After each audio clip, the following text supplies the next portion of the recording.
What's up mga kapuso, ito po ang mga ganap na dapat po natin abangan mamaya dito lamang po sa Mami Dearest.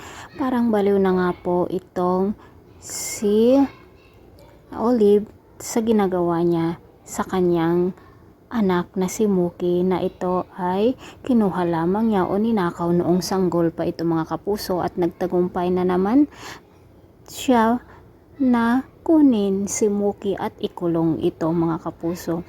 Nagpapanggap naman si Muki na gusto na nga niyang bumalik ang dati nilang pagsasamahan ni Olive.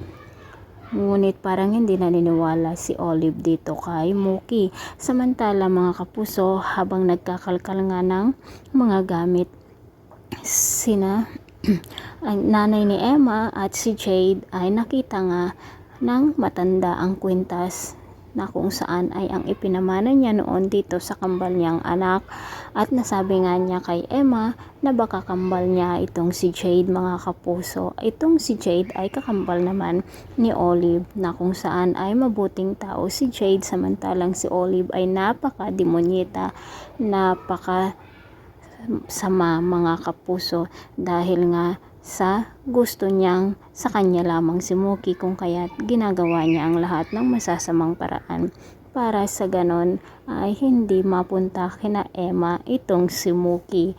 Mga kapuso, nalaman naman ni Olive na tinawagan ni Muki si Emma, kung kaya't papahirapan na naman niya ang batas. Kailan kaya maililigtas ni na Emma si Muki mga kapuso, at kailan din kaya marireveal na hindi totoong magkambal sina Olive at Jade, kundi ang totoong ang magkambal ay sina Jade at Emma. Ito po mga dapat natin abangan dito lamang po sa Mami Dearest. Maraming salamat. Bye bye.